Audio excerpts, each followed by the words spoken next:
Page. Thank you, Courtney. I am Doug Page, and I have served for the last a little more than 23 years as the Executive Director of Gift Planning at Pacific Lutheran University. Prior to that, I was over at the University of Puget Sound for a few years, and they're the ones who brought my wife and my family and I up here from Southern California. Yes, we're transplants, but we've been here 30 years now. It's hard to believe. So this is a topic that's near and dear to me, and I'm really grateful to all of you for wanting to spend some time with me today, and especially on a day that's looking like it's a pretty nice one. A little chilly, but it's pretty out there. I know a lot of you, so it's great to see you.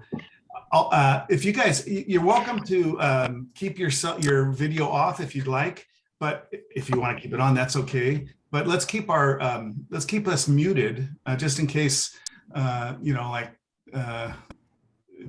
just in case like Steve had his dog barking at the Amazon Prime delivery guy just now. So keep yourself muted. We've got Carol Kowalski up here, and then Courtney Chamberlain over here, and Eleven Ryberg and Mindy Ruley. We are all part of the Leave 10 South Sound movement, and so they may interrupt us at some point if there's a question. And that's what I was going to say. It's if you have a question, put it in the chat. Because they're going to be monitoring the chat probably better than I will, since I'll be talking, and I'm going to share my screen here in a little bit. So a lot of us are going to go away. So they'll monitor the chat, and if there's a question, they'll interrupt me and ask the question. Let's start though by using the chat. I think chat's going to be our friend. So just put in chat who you are and what organization you're with. We're recording this, and so that'll be part of the record as well. I'm going to go ahead and share my screen. Well, let's first go ahead and fill in the chat a little bit. Let's find out a little bit. And then we're going to, all right, thank you. Now they're coming in. Olympia Foundation, Educational Foundations, the Children's Home Society, Keep Peninsula, my neighbors out there. There we go. KBTC. Sherry Stanton with KBTC is also part of our Leave 10 leadership group. So thank you for being here, Sherry. Wow, we've got it looks like we've got an assortment of folks. Looks like most of you come from fairly small-ish organizations, not small, but small-ish. I mean, there's, oh, good, Dean made it on. There's there's primary schools and secondary schools, and but a lot of you are in the services, social services and other sectors. So, well, anyways, enjoy that. You guys will get to see who you're with, but let me share my screen, and then we will get started. So you should all be able to see that, I hope. Let's get started. So this is called the Introduction to Planned Giving. This is our first in a series of webinars. We think we'll do 3. We may do 4, depending upon how much we're able to cover. And the idea here is to introduce you to the Leave 10 South Send Toolkit. And I'm going to show you that in just a second. Here's our agenda. We're going to talk about getting ready for planned giving. What do you need to do and to have in place, and just what should be some questions you need to answer in order to get ready for planned giving. How to discuss planned gifts. What are the types of planned gifts? I will confess to you right now, we're going to briefly cover the more complicated planned gifts, but we're going to spend a lot of time talking about the most popular type of planned gift. Put in the chat if you think you know what that might be. And then we're going to do some Q&A. I want to thank the sources from which I gathered much of this information. Leave 10 South Sound, Leave 10 Kitsap, Leave 10. Those are the 3 Leave 10 organizations in the state of Washington. Obviously, South Sound, you can figure out who Kitsap is. Leave 10 is the Seattle Leave 10 group. Free Will and Pantera and Professor Russell James, I'll introduce you to them a little bit later. But first, let's get to know each other. Let's do some polling. You ready for some polls? First one, tell me about your PG experience, your planned giving experience. How would you describe your planned giving experience? Do you have little to no planned giving experience? Are you just getting started? with planned giving? Do you have some experience, or are you do you have a good deal of experience in planned giving? After you've clicked on that one, check number 2. What is your role? Are you in development and fundraising? Are you the executive director leadership? So you kind of do it all. Are you in the accounting finance side of things, or are you wearing a different hat? And then finally, are you asking people for bequests? Are you asking donors to consider including your organization in their estate plans? Just a yes or no. And we'll give you guys a few more seconds to complete those. I don't think that requires a lot of thought. All right, Courtney, how's our answer? How'd our polling come out? All right, 32% of you are pretty new to this area of fundraising. 35% of you are familiar, 19, and then 14. That sounds about right. What is your role? So most of you are in fundraising, face-to-face fundraising, and then a quarter of you are executive directors, a few in accounting and finance, and 16 are others. Maybe you 16% of you are donors and you want to know how to make planned gifts. That might be good. Are you asking your donors for requests? Good. Glad to see that over half of you are indeed asking people for gifts. 30% of you, I hope after we're done today, will have no problem and feel very comfortable asking your donors for gifts, for bequests. All right, I'm going to close that and let's get to the next. Let's see. Why didn't it change? Let's see. Oh, there we go. So as I mentioned, we're going to, I'm going to introduce you to the South Sound, Leave 10 South Sound Toolkit. And you might be saying, where is that? Well, here's a link. Hopefully it'll take us there. Good, it's working. This is your Planned Giving Toolkit. You'll see Leave 10 South Sound, leave10.org South Sound is the HTML up there. And then you go to nonprofits and you go to the toolkit. And this is what you'll find. We're going to cover today getting ready, types of planned gifts, and how to discuss. Next time, we'll discuss marketing and donor communications. We're going to, we also want to cover endowments. And at that time, we might also talk a little more detail about some of the other more complicated types of deferred gifts. And then the last one probably may do this every 2 months, we think. We'll talk about metrics, professional advisors, and that sort of thing. Okay. So back to the slideshow here. So why planned giving? Why is this important? Why are you here? Well, boomers, that's me and a couple of others of you, are going to transfer an estimated 68 trillion, that's with a T, trillion dollars in the next 25 years. And here's the answer to my question. 90% of all planned gifts are bequests. So most of the people who are going to support your organization through a planned gift are going to do that at the end of their lifetime through bequests. What else is cool about planned giving? Well, planned giving offers the highest rate of return compared to other fundraising. I bet you didn't know that. And this might seem counterintuitive, that planned giving donors tend to increase their annual support. So once you've got them as a planned giving donor, they've said, yeah, you're in my estate plans, they will tend to increase their annual support. And then, of course, I just want you to know you're not alone, that Leave 10 South Sound is your partner in this fun little experiment. So one of the things that you need to do when you're getting ready for planned giving is you need to get your organization on board. You probably have a board of directors, so it might not be a bad idea to do a board resolution. Why is this important? It certainly isn't required for most of you anyway, but this is a great way for you to introduce planned giving to your leadership team. This puts it out there, and of course the resolution may have some some more details. This top one, both of these, by the way, are in the toolkit. This is just a fairly simple one, but this one's a little more complex. So here's that simple one. This one is, we, the undersigned, concerning, whereas, concerning, be it resolved, be it further resolved. You may not need all that, but the idea is that you get your leadership on board, that they understand what you're doing, And it gives you an opportunity, it gives you an excuse to talk to them about their own possible planned gift with your organization. All right. So again, part of your board resolution might say, okay, who is that point person? It's important that every organization, and I know a lot of you are fairly small organizations and that you wear a lot of hats, but it's important that you designate a point person for planned giving. Why is it that way? Well, I will tell you from personal experience. When I first started at PLU, we had one of my colleagues who happened to be a CPA, and I assumed that person knew a lot about planned giving.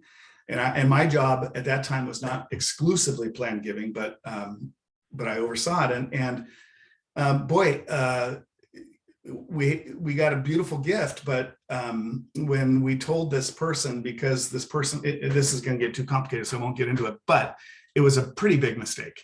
And we had to do some mea culpa to the donor because they had to end up paying taxes that they thought they were not paying, which was unfortunate. So who is the point person for planned giving?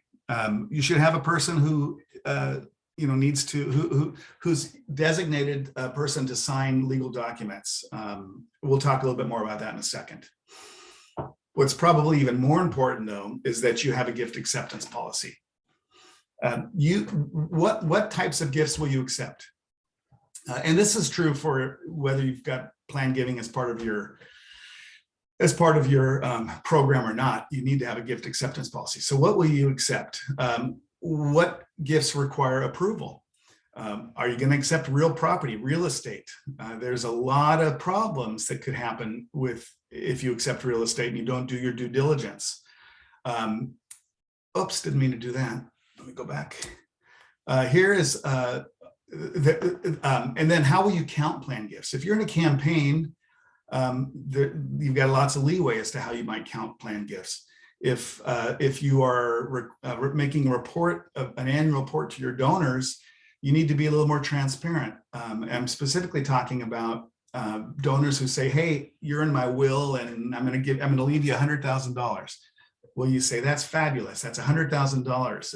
And we're in a campaign, and we're going to go ahead and say we raised $100,000. But did you really? I mean, is that the same as a donor who gives you $100,000 cash?" It's probably it's not apples and apples. It's definitely apples and oranges, especially if the donor has said, I mean, for example, when I first started again at PLU, we had some donors who were quite young, and they were in the investment business, insurance business, and they decided to give $1 million life insurance policy, second to die life insurance policy, but they were only 25 years old apiece. So what was the present value of that life insurance policy? $1 million. Yeah, you can count that towards the campaign fundraising, but you better not tell donors you raised $1 million, because they're going to say, "Where is it?" Because it's really the present value of that might only be, $10,000, $20,000 if you think about it. However, you don't have to think too much about it, because there is a recommended policy for counting planned gifts, and I want to introduce you to this website right here, the National Association of Charitable Gift Planners. You can get a lot of information here, and you don't have to log in, or you don't have to be a member. Lots of information here that is free for the taking. And so here are, let's see, where did I find it? It's under Learn Education. I'm just going to show you some of the stuff, and you'll see that there are, and we're going to go back to here again a little bit, but checklist for considering acceptance of real property gifts. Here's somewhere down here here's some sample. Oh, there we go. There's, all right. Anyways, it's not where I thought it was. Here's a sample policy. Again, this is in our toolkit. And this is a pretty thorough, as you can see, it's 25 pages. Pretty thorough policy about what a donor an organization can accept. I won't go into it. I'll recommend that you do it at your own leisure. But you talk about mission and purpose, responsibility to donors. We're going to talk a little bit about donors' Bill of Rights, authority for fund development, who's in charge, who signs. Here's your gift acceptance committee. Do you have a gift acceptance committee? Are you using legal counsel? Every organization should have a conflict of interest statement or agreement, and then types of gifts accepted: outright, planned, endowment, others. Donor recognition, we're going to talk a little bit about too. Reporting and valuation standards. This is a very thorough gift acceptance policy, and I kind of like it. I was going to share with you PLUs, but it's pretty unique to PLU, but it certainly covers all of this, all of these this information. But for example, here's real estate. But it also talks a lot about at what, for example, naming opportunities, and at what level will we name a building, or and when would we ever take a name off? We call that like a morality clause, and that's becoming more and more important these days as we see more and more people out there who are naming buildings and then finding themselves in trouble. So gift acceptance policies, very important. There's some good samples in there for you. I would recommend that you spend some time on this National Association of Charitable Gift Planners website, because it's got lots of really good research and good information there. All right, so system to identify planned giving donors. You need to figure out, all right, well, who are we going to market? Who are we going to go out there and try to see? Well, you can survey your donors to find out who's already included your organization in their estate plans. I'm guessing that most all of us have a donor or two out there that have included us in their estate plans. Research your survey prospects as well as longtime major annual donors. Those are your that's your bread and butter, your longtime regular donors who give every year and have been giving every year for a bunch of years. At PLU, we generally go 5 years consecutive, or like total of, I don't know, 15 gifts total, and we might segment based on age. We might segment based on family status if we know it. Anyways, and then you want to find out, you want to go out and visit these folks and create a donor profile and go out and talk to them about planned gifts, which we'll talk about in just a second. You need a marketing plan. Some of the stuff I just talked about are good places to start when you think about to whom you will market. But you can do a couple of things. You can hey, by the way, Carol or Dean, if I'm going too fast, if someone's complaining about me going too fast, please let me know. Okay, good, I got a thumbs up. So marketing plan, there you can do things quite simply. One of the things you can do is become an advocate, a champion for Leave 10. You can include this logo right here on some of your mailings that you do. People might say, "What's Leave 10?" And then you can have the opportunity to tell them a little bit about it, what we're championing. So simple, less expensive. Postscripts. Everybody sends out fundraising letters. Include a postscript. Have you included our organization in your will or trust? Question mark. Or would you like more information? I tend to use both of these with little check boxes. Would you like information about how you can include our organization in your will or trust? And you'd be surprised, I think. You'll get responses from people who said, yes, I have, or, I didn't know I could. I'd like to learn more about that. That's an easy thing that everybody can do. Everybody on this Zoom call can do that. Not everybody, however, can afford to hire some of these outside vendors that provide fabulous marketing materials. That's their business. They're basically an outside marketing firm, and they focus mostly on planned gifts. Let's take a look at a couple of them. Pantera is the one that we use at PLU. So here's their website. It's just pantera.com. And they've got a series of white papers that you can download also. You can talk with clients. We pay I think I don't know, Laura Rose might remember.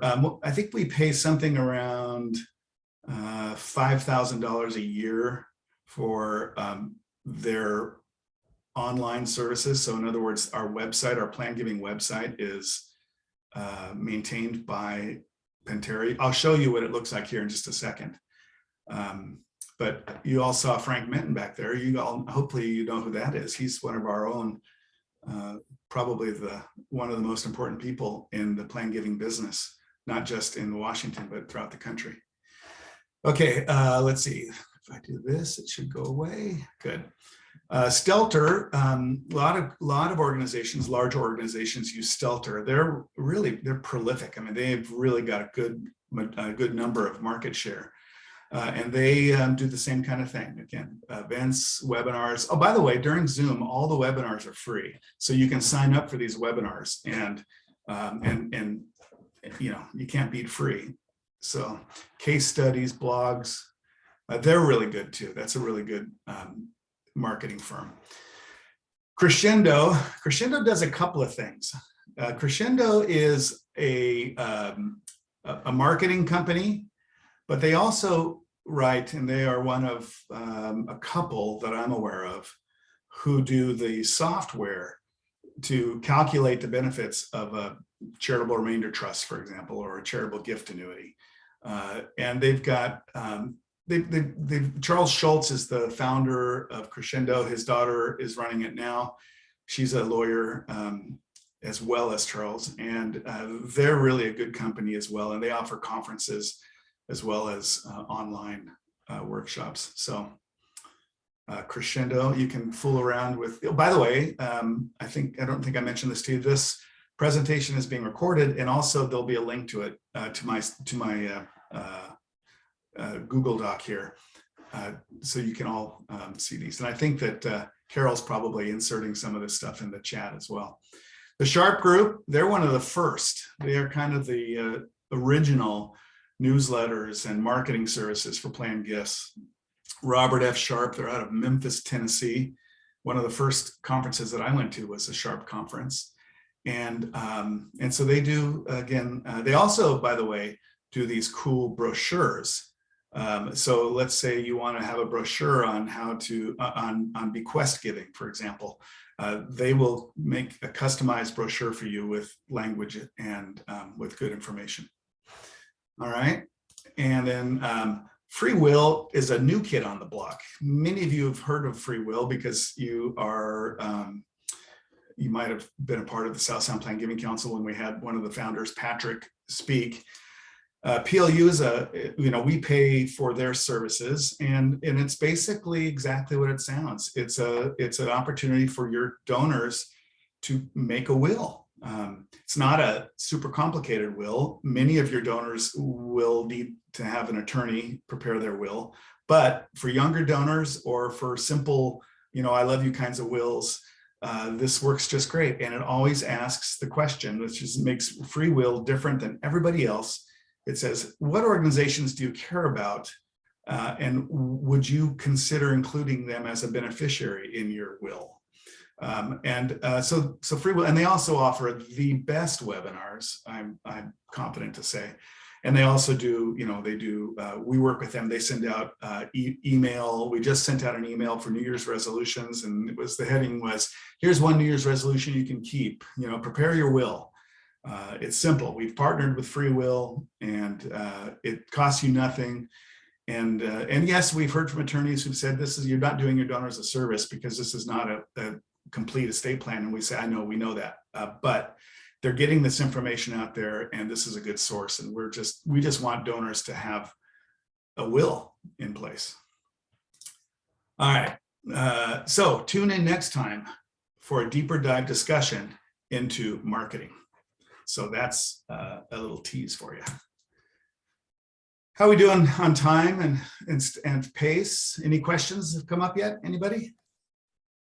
We've had at least one of our amazing guests have some internet breakup, and it looks like that may be isolated, but just wanted to give you a heads up. Okay. I think it's working okay on my end. So sorry about that.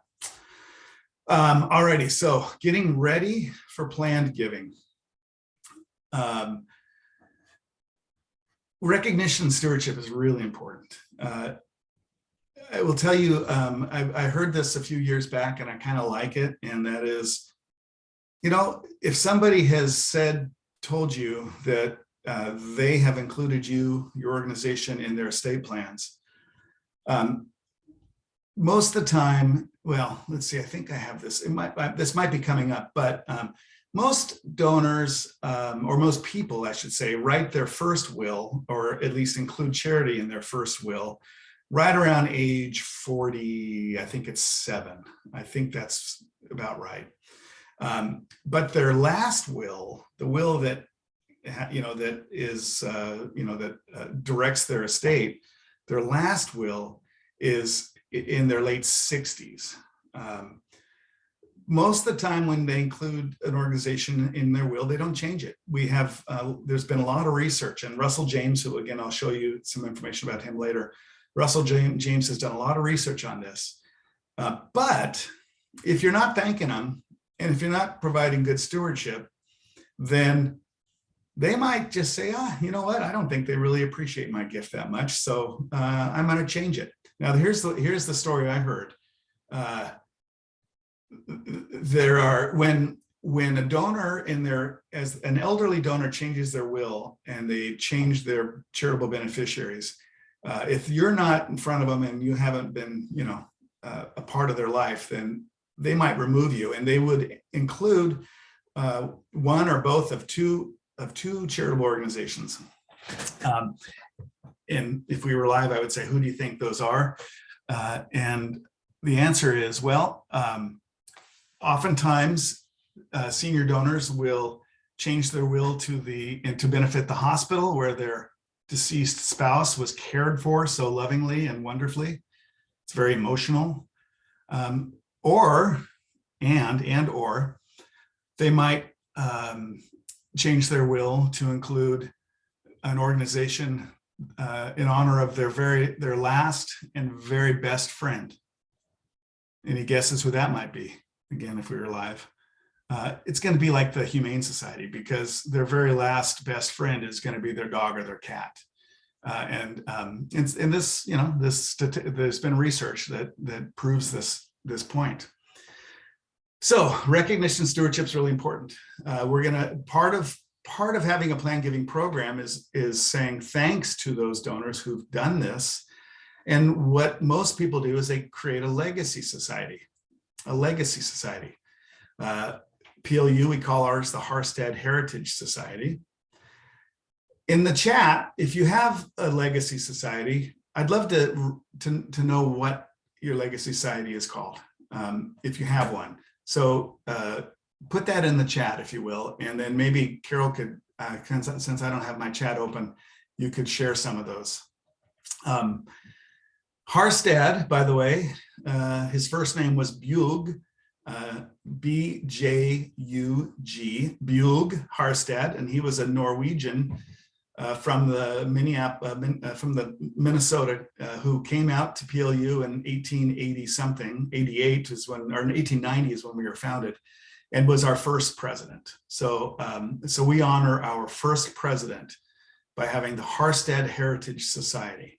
Now let me, well, before I click this link, some of the things that you can do with your Heritage Society: you can have special events, offered special services. For example, we tell them, hey, we'll send you newsletters on estate and charitable giving and, tax information, things that you might need to know about as you, as you go on in life. We might have dinners or lunches that honors them. You have to be careful, of course, with IRS rules about quid pro quos and that sort of thing. You want to continuously thank them, and you want to include them in your important communications and updates. So, make them feel like they're a insider at your organization. It's not hard to do, it really isn't. And donors really appreciate this. Before I click on my link, are there any names, Carol? Yes, they're coming in, and it's so fun to see the variety based on what you just shared about the Harsteads, Greater Tacoma Community Foundation Legacy Society. The Pierce County Library Foundation has the Memoir Society. Jill Rose shared that the PCAF has a legacy circle. And she said it's not too creative, but it's all about getting it established and sharing it. Yep. Shared the UW, the United Way Pierce County Legacy Society. So those that have come in. That was up until about, I don't know, 5 years ago or so. We were simply the Heritage Society. We added Harstad because we kind of wanted to make it a little more exclusive, or not exclusive, but well, exclusive to PLU. Doug had Todd had one more that was interesting when he yeah. had a different nonprofit. This is beautiful. They called it the Harvest of Hope Legacy Society. Oh, that is beautiful. Yeah, and Jill mentioned that the word society wasn't necessarily a better fit for them, so they used circle. So there's lots of different ways to do it. Yeah, I agree. When I was at my alma mater, which is California Lutheran University, I kind of started, more or less started their Heritage Society down there, and I named it the Kairos, K-A-I-R-O-S, Kairos Society, because Kairos is a Greek term for, it means time, but it's not like Chronos time, but it's the time of your life. And I loved that. But after I left, they all thought it was too hard to say or spell or whatever. And so they changed it to their founding president society. So the Orville Dahl Heritage Society. Proud member. Thank you. Okay, let me show you a little bit about the Harstad Heritage Society. So here's our website. And everybody gets it's about an 8x10 copy of this sketch of Harstad Hall, Old Main, the first building built on PLU's campus. And you can see that we've got stuff here that that I would want people to know about, wills and smart gifts, wills and tax smart gifts, stock gifts. Free will, I mentioned as one of our partners. There's some FAQs because people are always wondering, well, is it a real will? Is it legal, etc. We've done, during COVID, we did some virtual seminars, and so we have those recorded and available. Tribute giving, so if somebody wants to give in honor or in memory of somebody. Other ways to give. This is our website. But if I clicked on some of these, I won't do it, but if I clicked on, let's see, stock gifts, I think, and we'll see that in a minute, that would take us to the Pantera page that is supposed to, and I think does a pretty good job of emulating the PLU site. So this is what you get, we've got 460 families, that's more than that now, over 100 million documented, deferred. You're all asking me right now, you're saying, well, wait a minute, it's a bequest. How do you know how much you're going to get? Great question.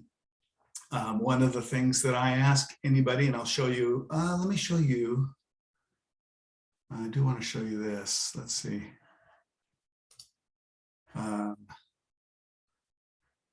Oh, here it is.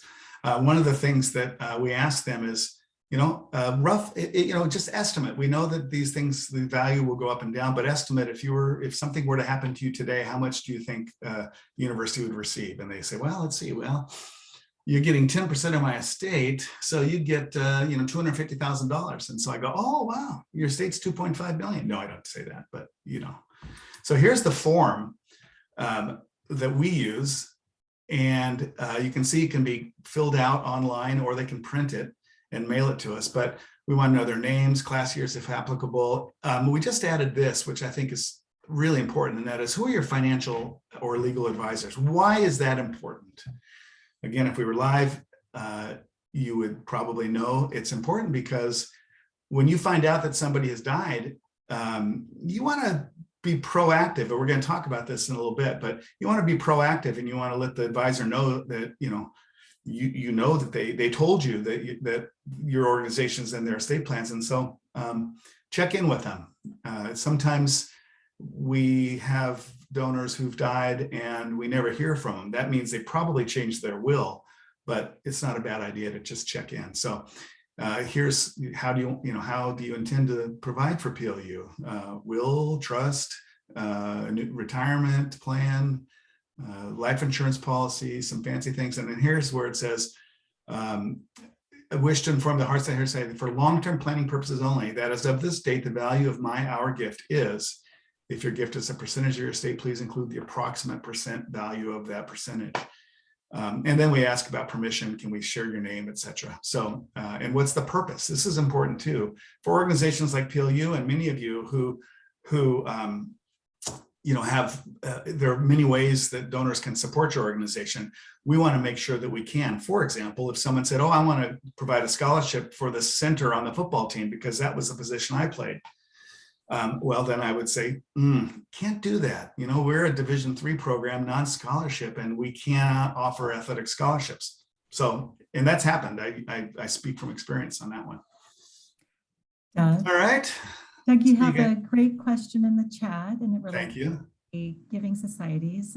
Comes from Steve Mary Bridge. He said, do you see people taking advantage of the virtual seminars you keep online? He's very curious if they get much play. I have no idea. That is a really good question. I don't know that, well, I assume that there's a way for us to find out if people are watching them.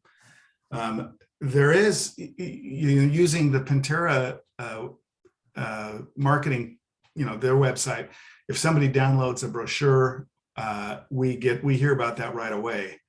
But because that one is done in-house, I don't know. That's a really good question, Steve. I wish I knew the answer to that question. Yeah. And Asha says that she or he loves this form that you just shared. Thank you. Thank you. I'm sure that I copied it from somebody. There are no original ideas left, are there? Okay, let's go to the next page. So getting ready for planned giving, again, counting your planned gifts. We talked about this a little bit. Oh, this is maybe the page that I thought I was taking you to.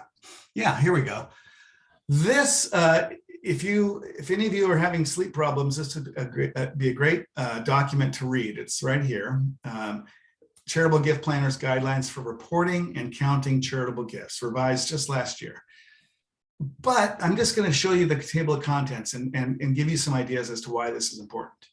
And I will, before I do that, let me just tell you that it's not uncommon for organizations, charitable organizations who are, as I said, in a campaign, fundraising campaign. They want to promote, or they want to get out as they want to promote good news. They want people to know things are going well. We want you to hop on board and join all the fabulous people who are making this possible. So at PLU, this isn't true everywhere, but at PLU and most places, we would say, hey, our goal is $100 million or whatever it is. That's a big number. It's not, $100 million. We need current gifts to do this, this, and this. And we're hoping we can raise future gift commitments to do this, this, and this. Usually it's endowment. But we certainly want to honor the donor who said, yeah, I'm going to give you $10,000 in my estate plan. Because to them, that's a big gift. I mean, and to you, maybe it doesn't help right now, but the donor doesn't need to, they need to know that they're appreciated. So we certainly include the present value of a revocable deferred gift. Here you'll see somewhere in here, age minimums, for example. A lot of organizations will say, well, we're not going to count the present value of a revocable deferred gift. And when I say that, I mean bequests, right? Or designations of retirement plans or life insurance. All of those things are revocable, unless, anyways. A lot of organizations might say, only if you're age 65 or above are we going to count that. Well, that's up to you. That's more conservative. As I said earlier, that couple who did a life insurance policy for $1 million, present value was $10,000 or something. What I've done, and I think this is a good practice, is I have said, okay, to all of our leadership, particularly the Board of Regents, we've got $100 million of documented expectancies out there. That includes life insurance, includes trust. Mostly it's bequests.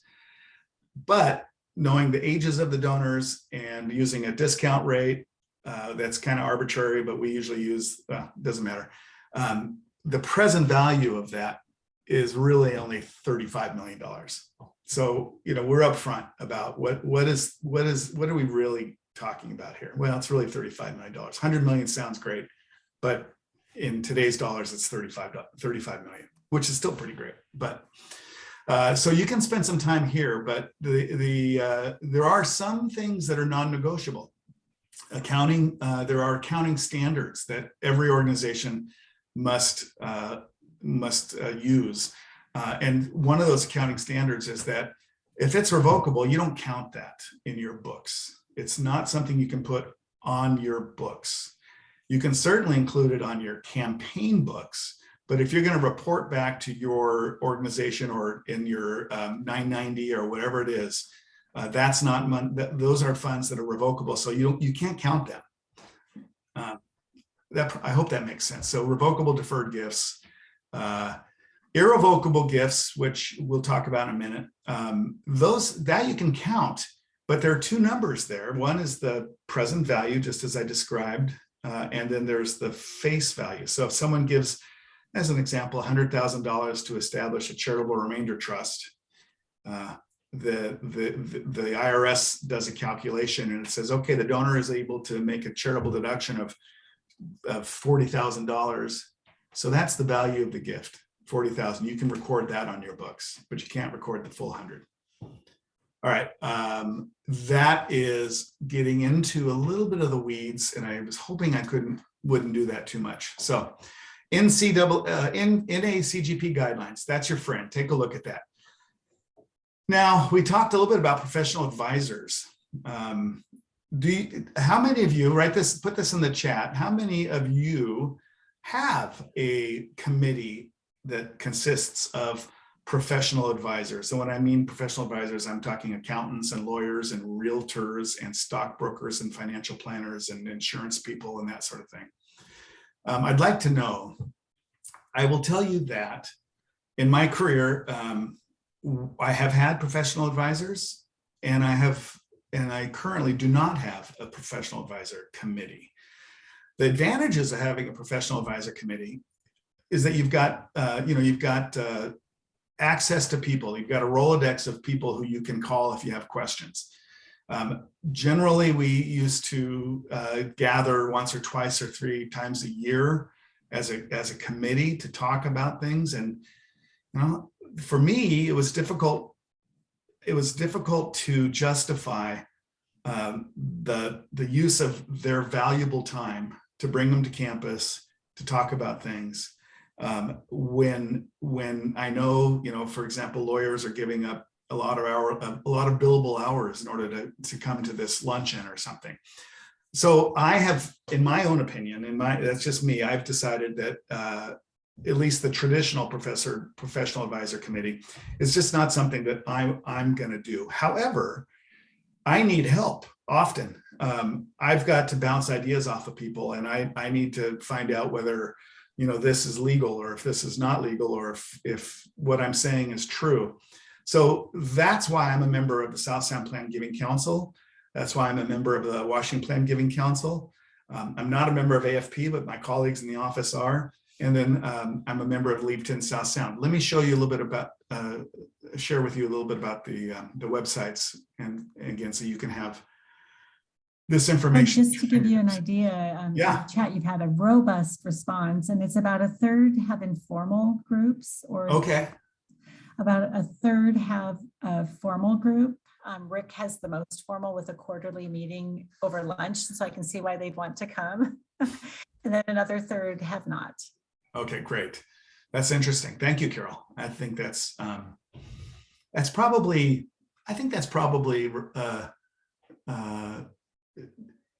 respective of the industry as a whole, I would think. I know that University of Washington's got a planned giving committee, and that's kind of that's a feather in the cap of the people who are on that committee. They put that, you'll see that when you attend some like workshops, and there's you'll see people on their resumes or their vitas that they're on those committees. Here's the South Sound Planned Giving Council's website. By the way, if you're not a member, I hope you will be. It's only $50 right now for the year. We're with COVID, we're still doing online monthly presentations, which are free. When COVID is under control and we can get back together in person, then we have a luncheon, and you pay for the luncheon. But we've had some fabulous speakers. So here's where you can join, and there's a calendar here and all kinds of information. So that's I commend you to check that out. AFP South Sound, AFP is Association of Fundraising Professionals, South Sound chapter. This is a fabulous, very active chapter. Their mission is to talk about all kinds of fundraising, not necessarily planned giving. They don't spend a lot of time talking specifically about planned giving. Certainly they have presentations that cover it. Laura Rose, who's online right now, she's very involved in this organization, and they do some monthly webinars as well right now during COVID. So check that out. Washington Planned Giving Council, I just bring it to your attention. I'm not rich enough to be able to go to their lunches because they do it up in Seattle, and I think it's like $50 for members to go to their lunches. Apologies if there's any Washington Planned Giving Council members online right now.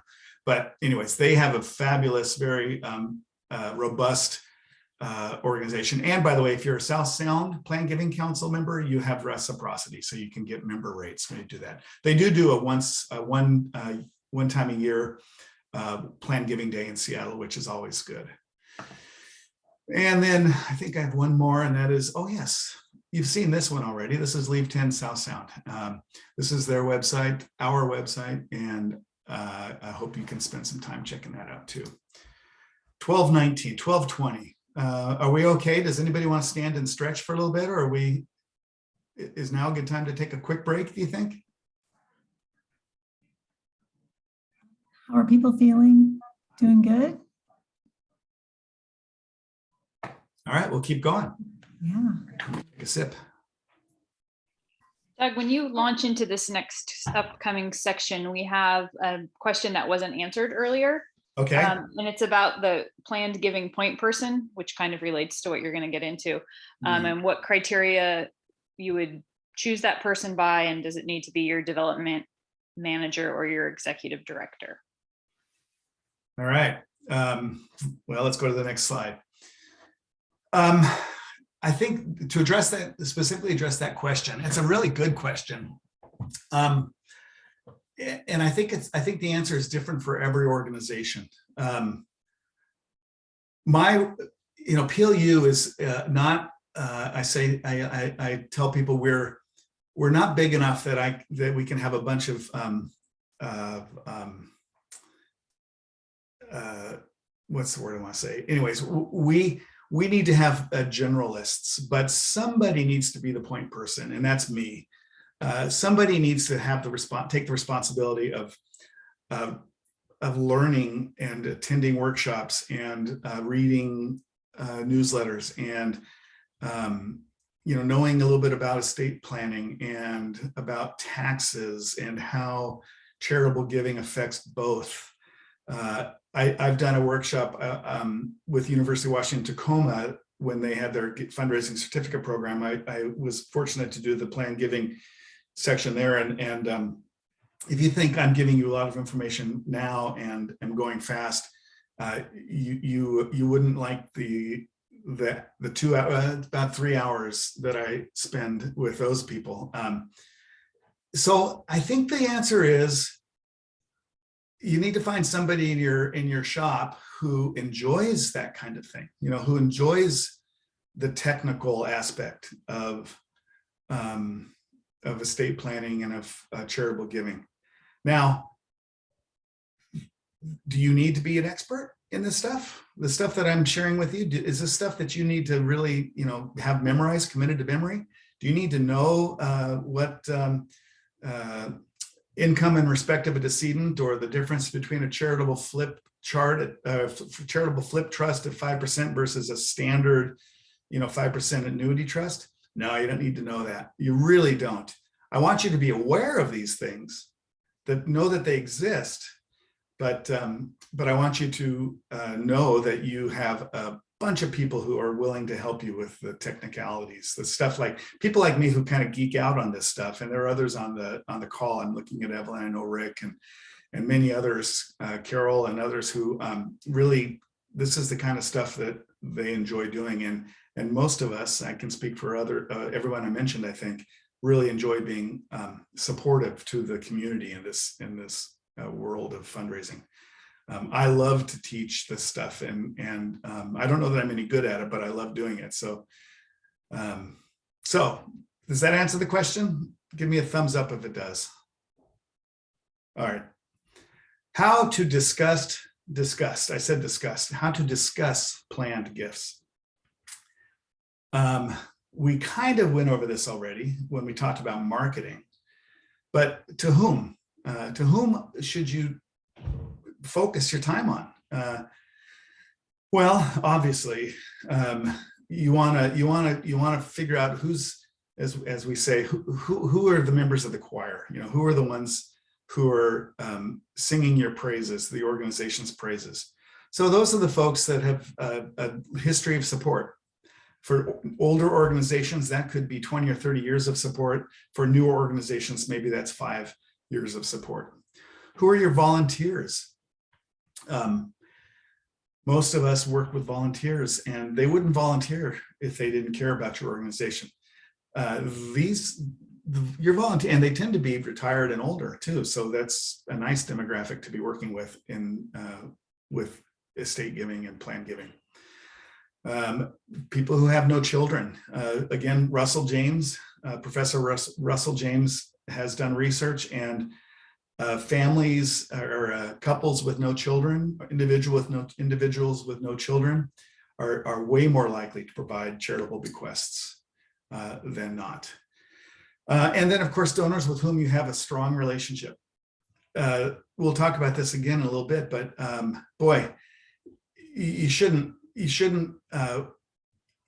be asking anybody for a gift unless you've got a decent relationship. And when we talk about estate gifts, it's a little more personal. It's a little more, you're getting into some things that, and I don't want to discourage you from asking, but you're definitely getting into a little deeper side of somebody's, relationship with you. So you better have a pretty good relationship. Listen for clues. We have a group of students every couple times a year, twice a year, once each semester for a few weeks, who do they telemarket. We call them teleloots, and they phone up our alumni and ask them for gifts. And I say to them every year, I say, okay, just listen for these clues. And if you hear these clues, just write their names down and send them over to me. And maybe it'll work out to be a deferred gift of some kind. Someone says, oh gosh, I don't have much and I really wish I could do more. Well, that's a clue for some type of deferred gift. Perhaps it's a charitable gift annuity or a bequest. They can, most, as I said earlier, that planned gifts are efficient. You raise more money with planned gifts, and that's because they generally, the last gift they leave is going to be probably 5 times bigger than their annual gift that they've given you. So, we don't have any children. Oh, you don't? That's interesting. I believe my children are well taken care of. I have a lot of donors, and I remember it's. A lot of the attorneys that I've worked with will tell you they encourage their clients to really ask themselves that question: Do the children really need more? Will the children be okay with 10% less, 20% less? If so, then consider making an impact and investing in your community.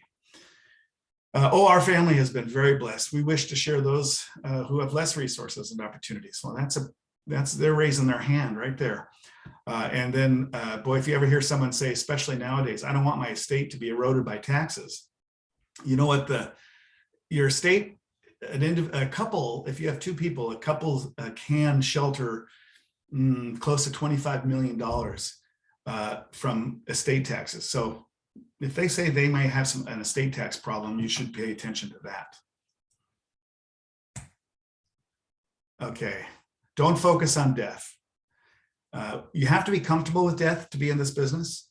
No question. You need to be able to be comfortable to talk about the fact that yes, everybody dies. I ask sometimes if they know what the mortality rate is in Pierce County. Does anybody know? It's 100%. Everybody dies. Oh, I got a couple laughs. Good. Don't focus on death. Instead, talk about how your donors can create a legacy. And even creating a legacy is kind of like, Russell James would say, make an impact, not create a legacy. But it is what it is. So that is the language. Give them reasons and resources to create a will. Creating a will is the best way to protect the people and causes they love. I often will tell people, one of the, when you've been around, when you've been doing this for a long time, you see all kinds of things. You see families just get torn in two because mom and dad, might have done something that they didn't talk to their families about, or maybe they didn't do anything at all. And so there's arguments about whether we keep the vacation home or we sell it and split it up. And if we're going to keep it, well, how are we going to figure out who uses it when? And so there's just one of the best things that a person can do to their heirs, to their family, is to put an estate plan in place. Having a will ensures that your wishes are known. It saves your loved ones the stress and the cost of intestate, fancy word, that means no will, intestate, dying without a will, probate proceedings. Sometimes people think, well, if you have a will that you've drawn up that indicates how you want things to be shared, that's what a will does. A will simply says, this is the stuff I own, and this is where I want it to go. That's what a will does. If you have a living trust, it basically does the same thing, except that when a living trust actually owns everything, so that when you die, you don't own anything. Everything is owned by the trust, which has its own set of instructions. Again, part of my class that I did at UWT, we got into the real the pros and cons of the two different estate plans. But for today, we're talking about wills. So that's what it does. It says, here's my stuff, and this is where I want it to go. If you die without a will, you're considered intestate, which means that the state of Washington will determine how your stuff gets distributed. And shoot, if I were in my office, I could tell you what this is called. I can't remember. But anyways, there is a plan the state of Washington has in place, which says, all right, if you die, everything goes to your living spouse.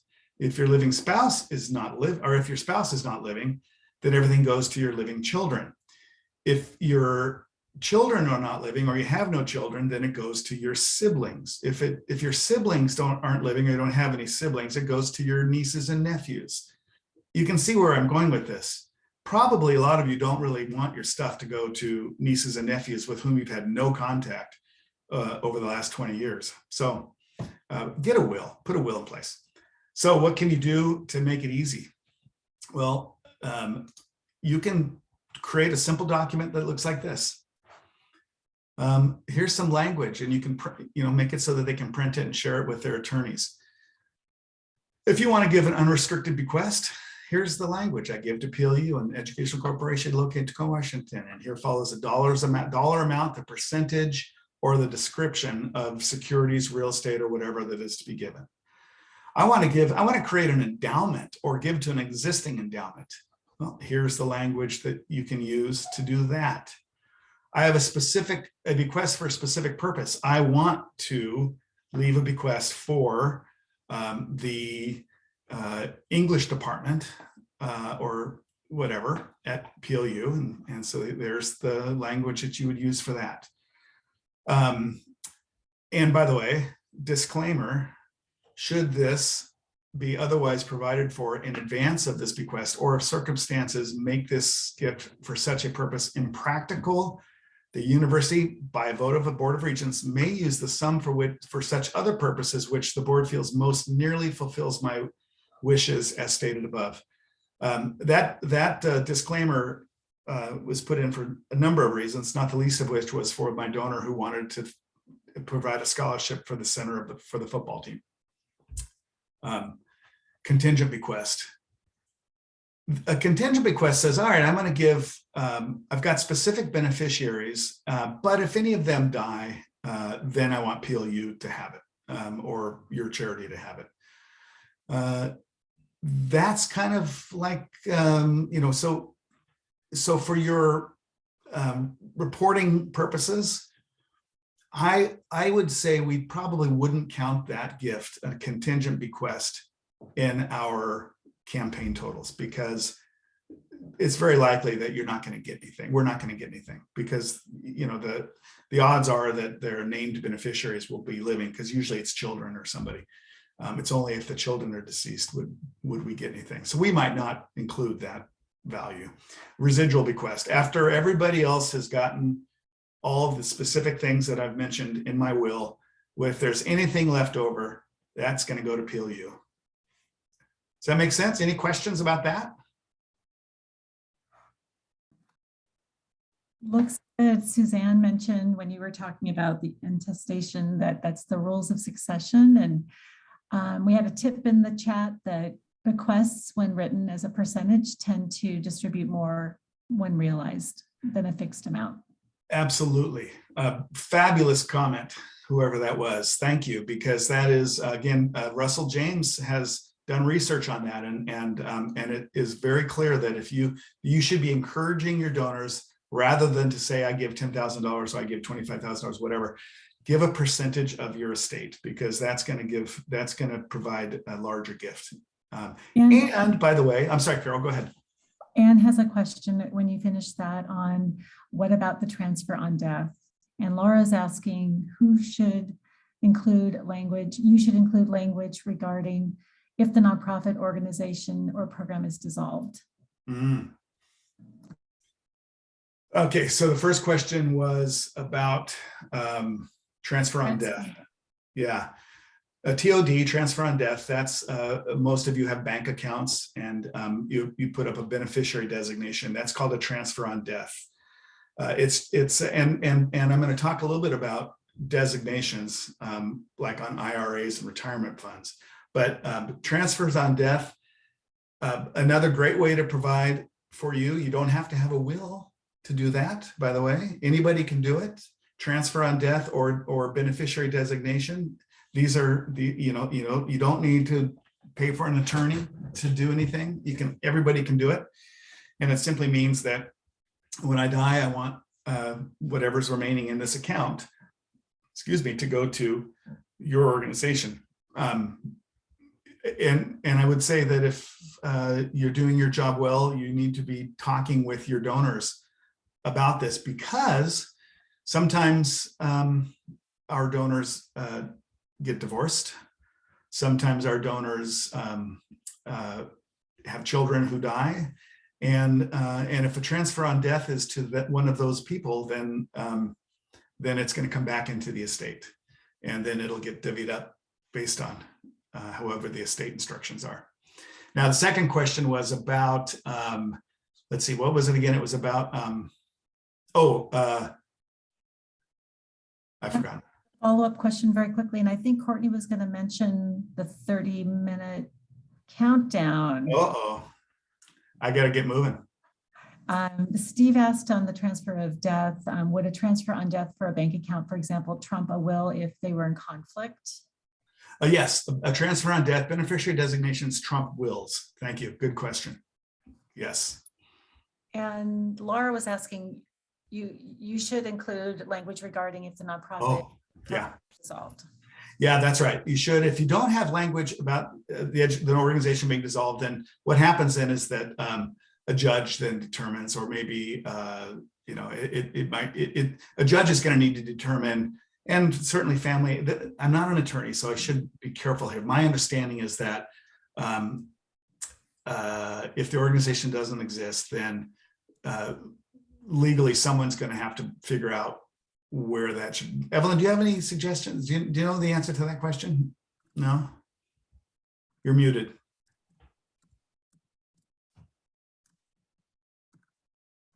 Evelyn, you're still muted. Maybe she can't unmute.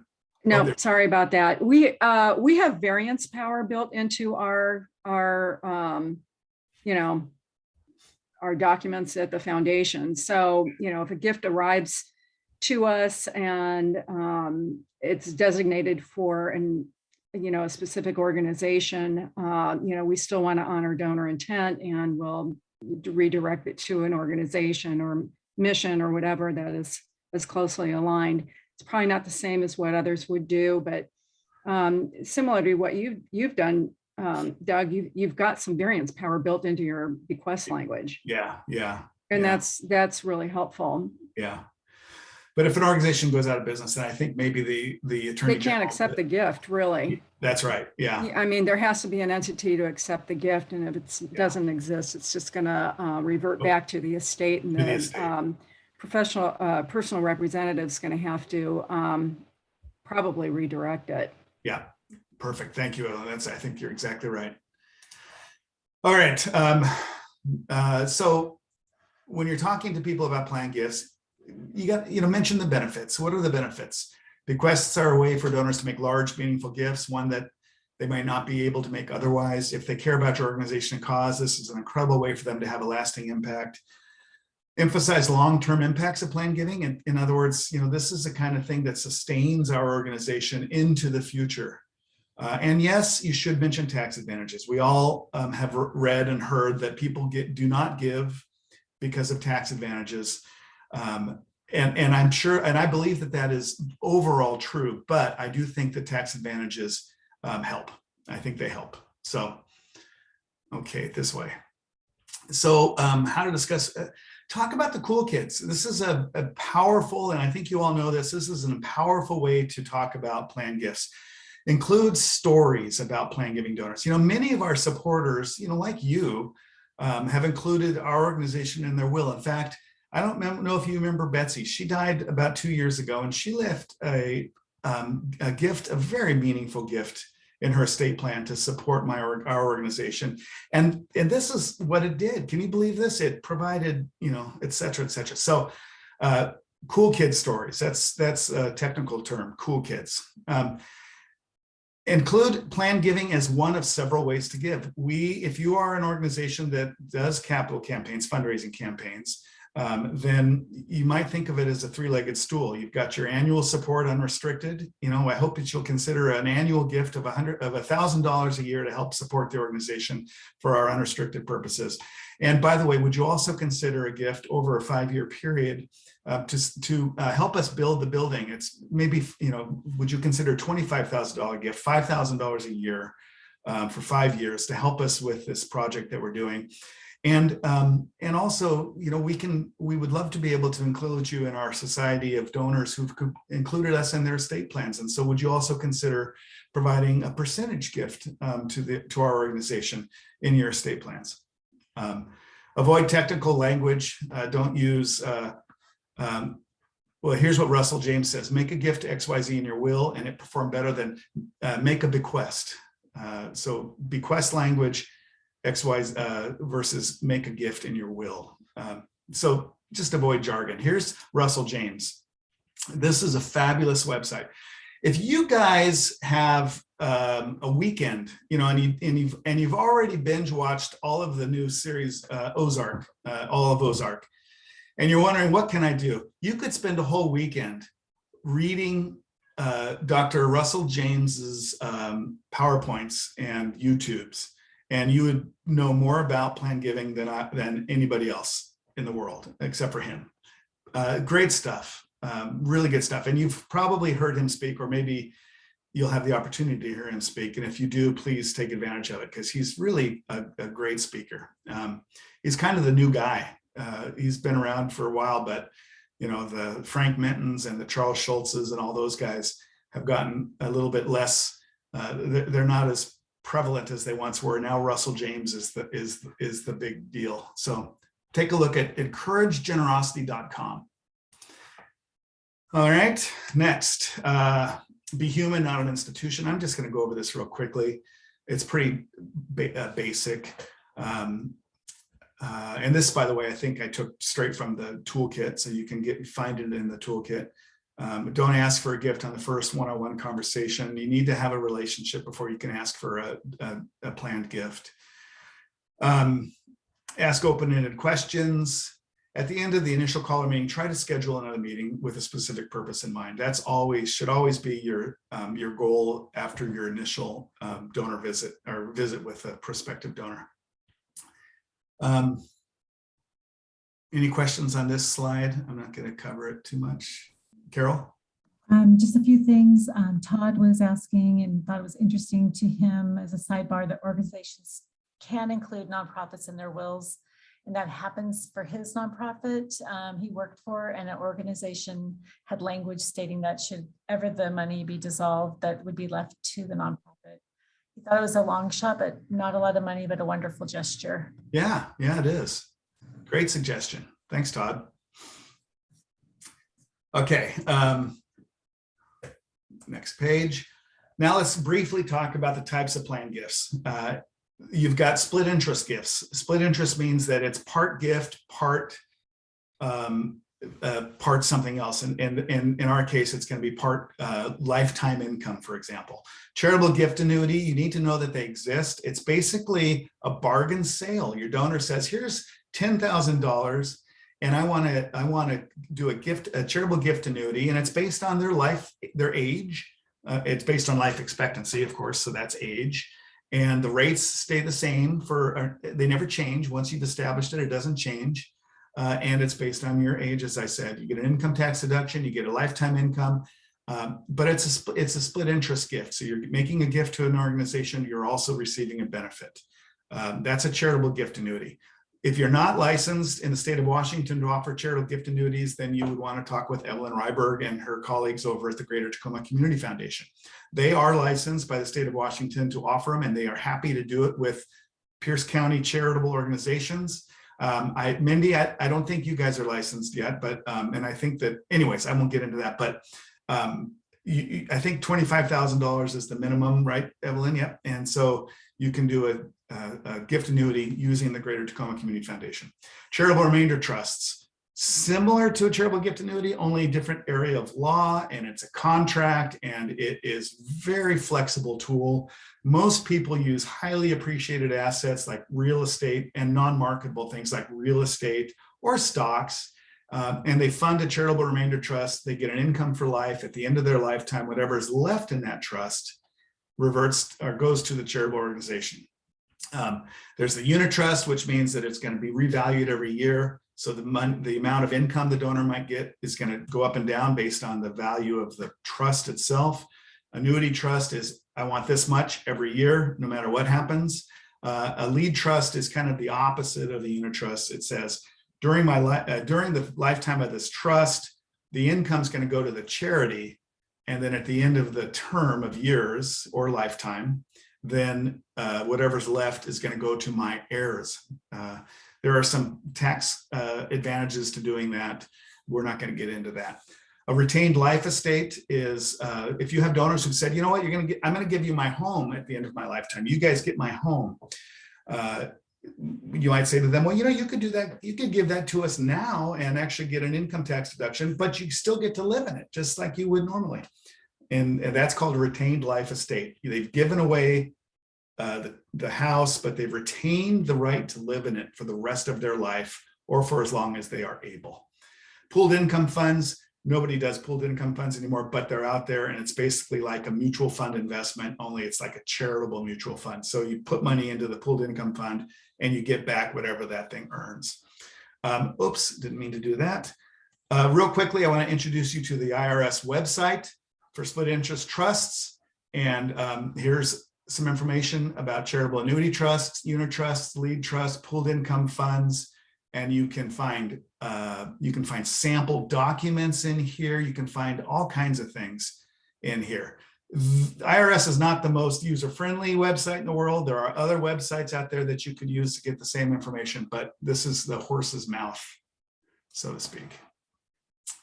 Now let's talk about bequests. Why bequests? Because 90% of all deferred gifts are bequests. In 2020, the most recent year for which we have this data, bequest gifts accounted for $41.91 billion, or 9% of all gifts out of the total pie. The whole pie was $471.4 billion.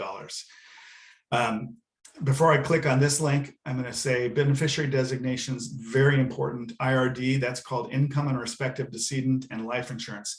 This, I'll just briefly tell you that if you've got donors who have IRAs, and most of your donors do, then they know this, and you should too, that when the beneficiaries of their IRAs receive that asset, that IRA, they're going to have to pay ordinary income tax on that. And you can't stretch them anymore. They've got to do it within 10 years if they're a non-spouse. So that's going to be a significant taxable event for a lot of these younger people who might receive these IRAs. Make the charitable organization the beneficiary of your IRA. Charities do not have to pay taxes. And then leave the other assets, the home, the stocks, to the kids. Give the IRAs to the charities. That's called income and respective decedent.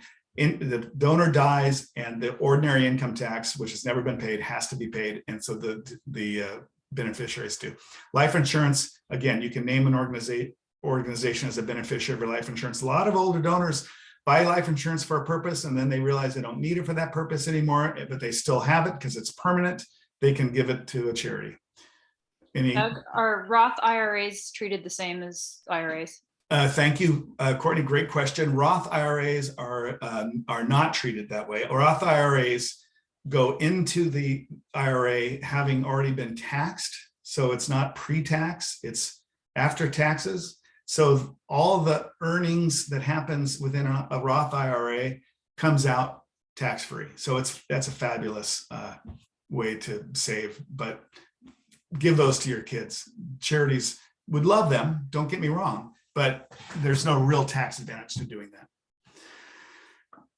All right, bequest administration. This is pretty important if you're going to receive bequests, and hopefully you will.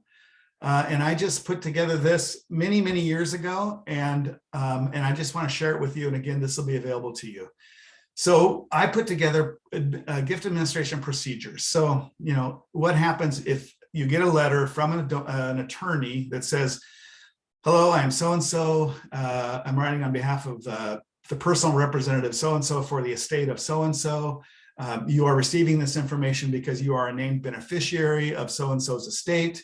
And you want to immediately start, you want to open a bequest file, and you want to start to administer that as best you can. So there are a couple questions I ask. All right, well, did we already count this gift? Because remember, I mentioned in a campaign, if someone says, yeah, you're in my estate plan for $10,000, well, we might have counted that in a campaign. So we can't double count it. We can certainly put it on the books now once it are received, but we can't count it for campaign purposes. I'm going to email our operations office, let them know that the person is deceased and that there's a bequest coming. I'm going to write and send attorney letter number 1. And it's going to express condolences, request names of heirs, provide legal information, ask for a copy of the will, and if it's a residuary bequest, request the estimated value to PLU. I might write a family letter number 1, and I'm going to show you copies of. I'm going to show you copies of the attorney letter. Family letter. You guys can write a family letter. I'm sorry for your loss. Thank you. Your deceased loved one's gift will provide so-and-so. Here's my information if you have any questions. And then after a certain amount of time, you want to, if you haven't heard from the attorney, you want to let them know that you're paying attention. So maybe send a second letter.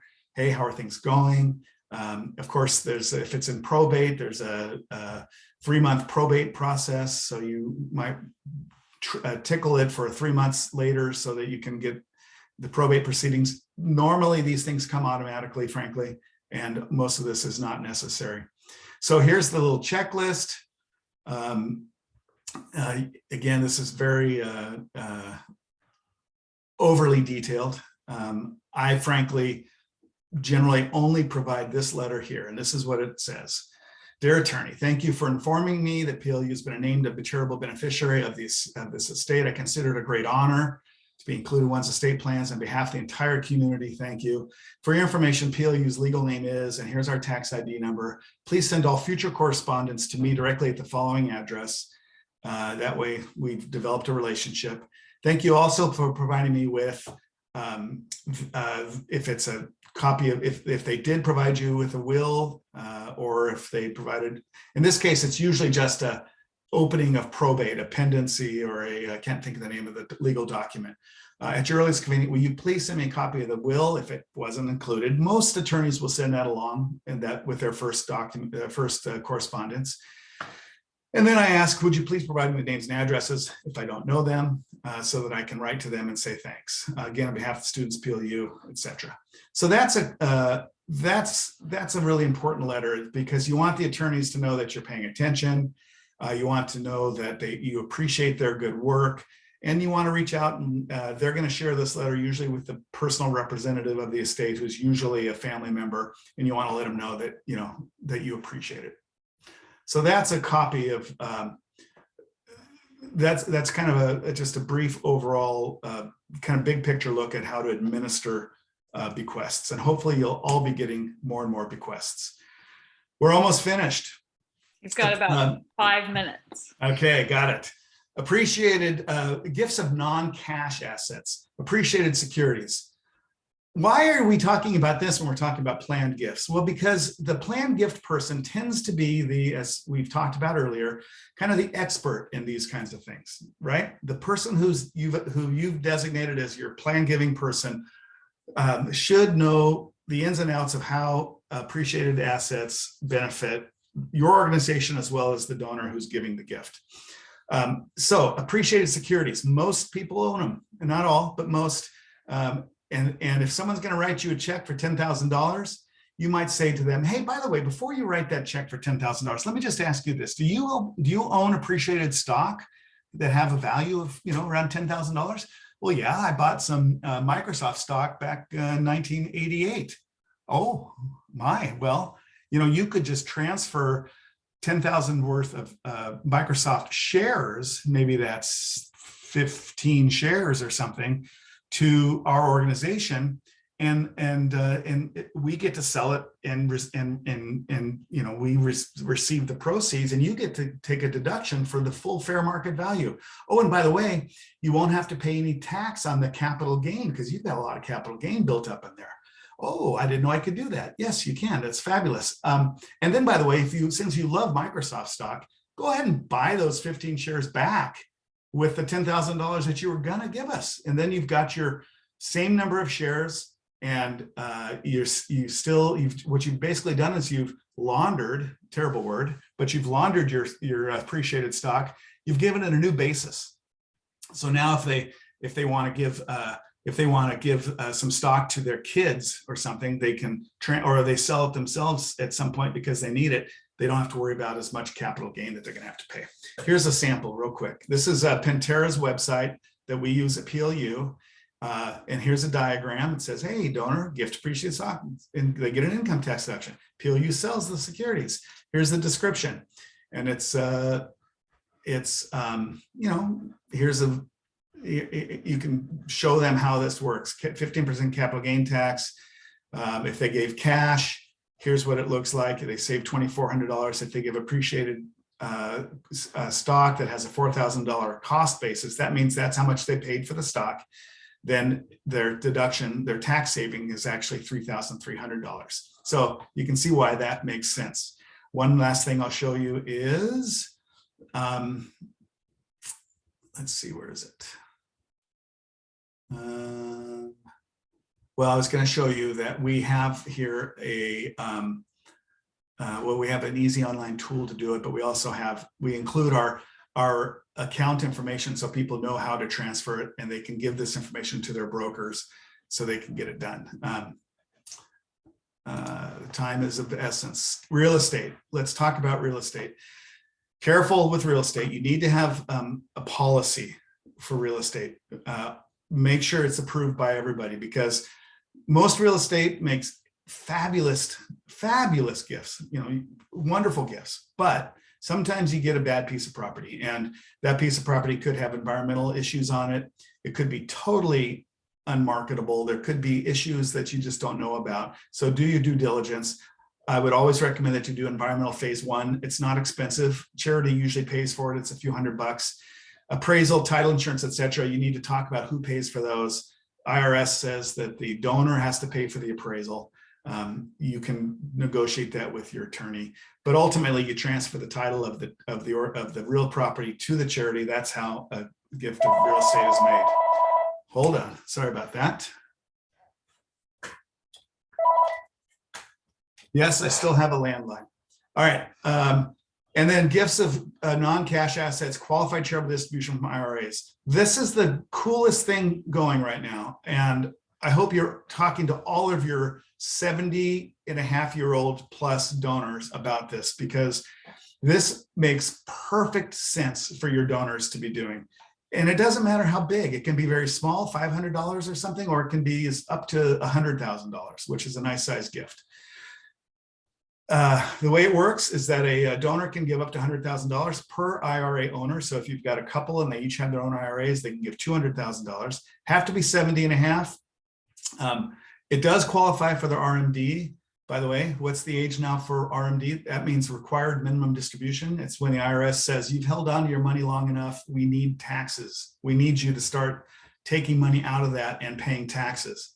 So the qualified charitable distribution satisfies the IRS's need for you to take money out of your IRA, but because it's going directly to a charity, the IRS doesn't get any money. There's no taxes paid. So why is this good now? Why is this important now? Well, it's because part of the Trump Tax Act back a few years back, they raised the amount of exemptions that people can have to hit. They have to meet a much higher threshold now in order to itemize on their tax forms.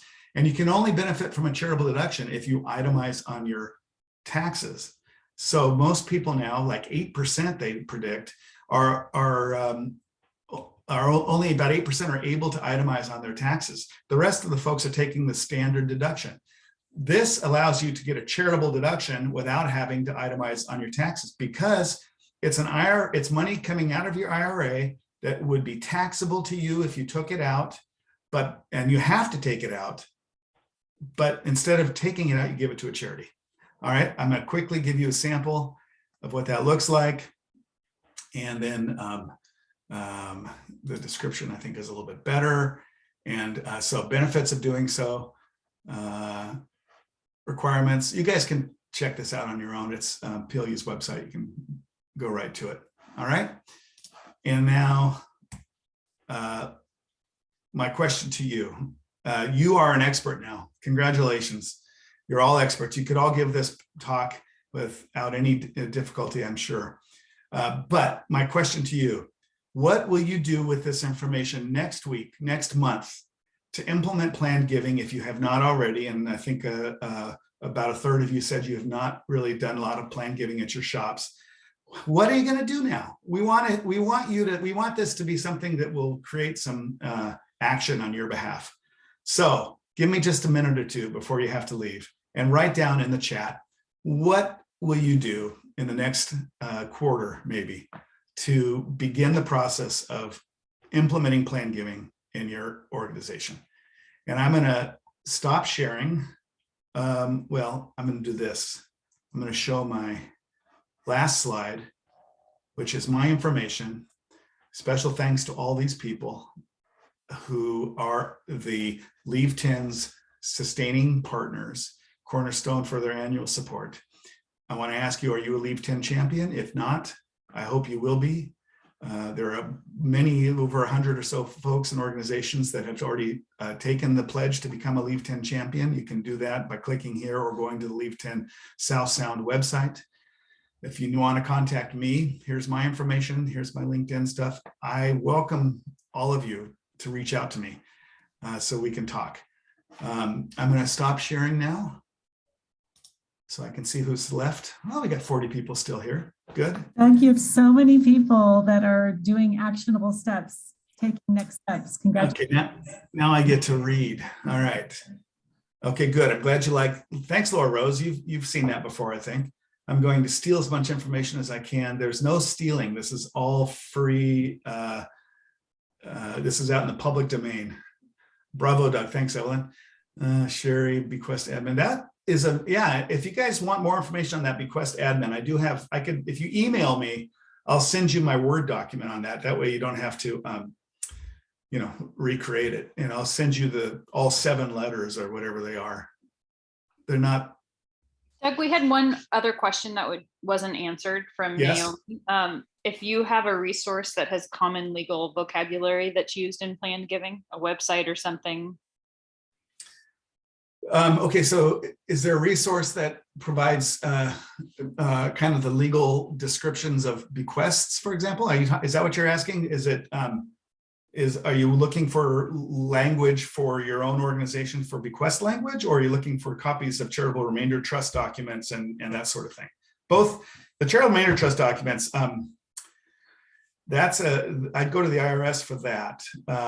But any of those vendors that I provided you will have really good resources for, and particularly the National Association of Charitable Gift Planners. That's a great source for you to get some legal information.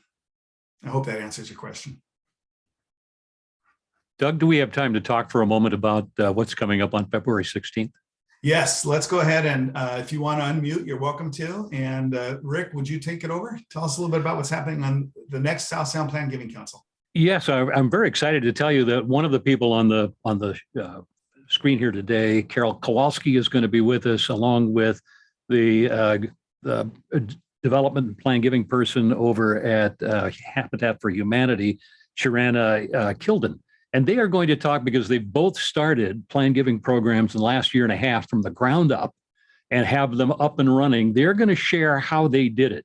So kind of from the trenches, bootstrapping from the ground up. That's what we're going to talk about on the 16th.